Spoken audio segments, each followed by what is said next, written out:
前面那可是九王的轿子。是。给我追上！追！哎，是太子。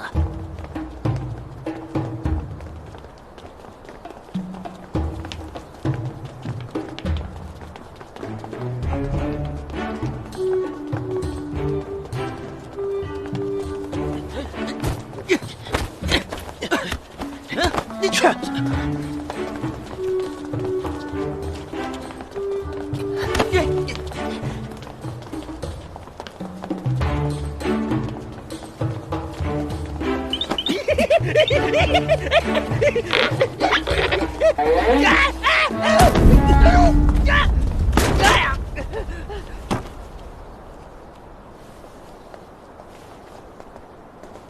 大胆奴才！以为我没看见你做什么吗？九王出了什么闪失，你担得起吗？小的该死，小的该死，小的该死！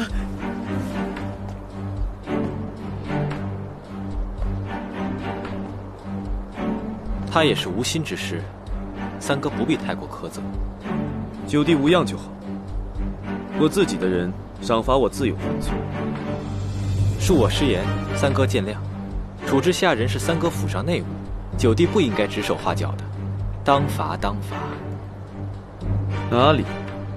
九弟对我府上的人本就都有照拂，小到下人，大到太子妃，个个都承过你的恩情。这内务，九弟也不是管的第一次了。三哥是怪我那日多事救了太子妃。三哥，惩戒下人乃是内务家事，九弟妄加干预，自是失礼僭越。但娘娘落水虽是家事，亦是国事。若九弟冷眼旁观，那才是于国不忠，于兄不义。无论家事国事，那都是我的事，就不劳你费心了。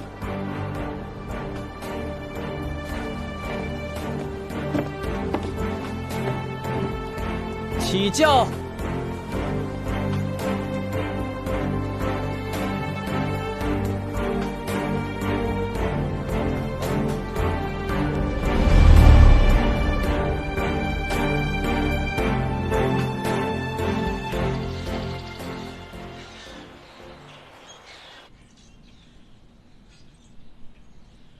我现在终于体会到了，什么叫做求生不得，求死不能。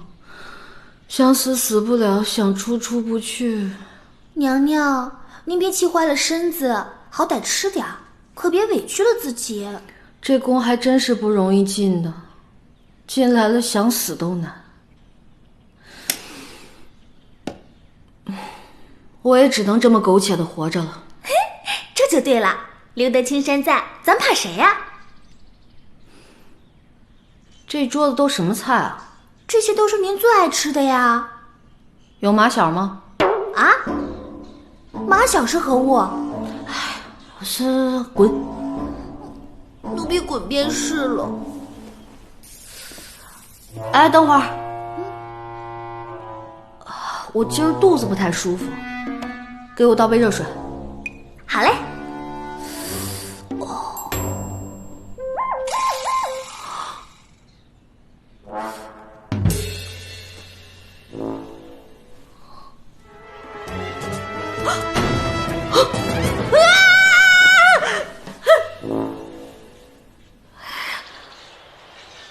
娘娘，娘娘，娘娘，娘娘，你在干什么呀？你这是怎么了？我大姨妈来了，我正努力把她控回去，你快去帮我拿那个东西。大姨妈，娘娘，咱们家没有大姨妈，您是不是又犯病了？我还是去给您叫太医吧。我说你怎么比我还不懂啊？就是你们女生每个月来的那几天。奴婢这就去。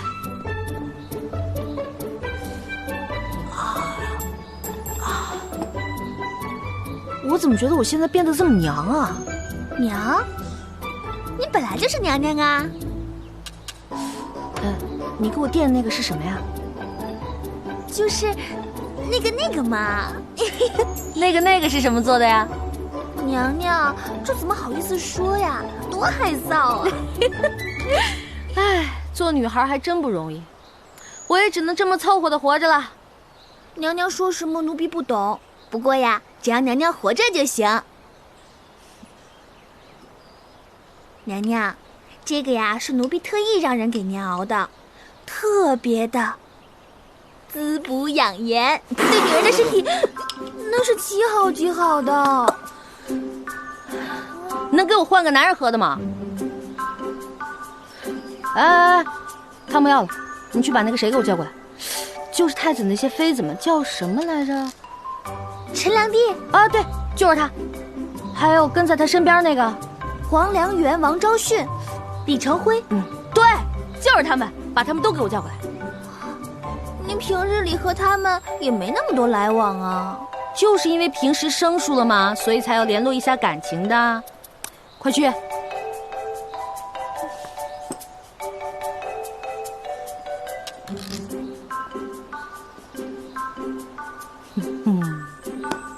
这是什么？这个呀，是奴婢昨天从内务府特意求来的花名册，太子宫里侧妃们的画像都在这上面呢。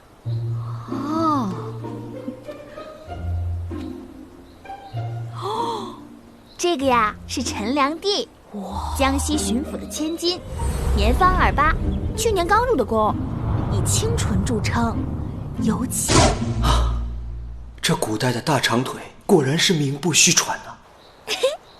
黄良元，原名黄家之，以姿态妩媚、身材丰满著称，有一对人见人夸的美胸。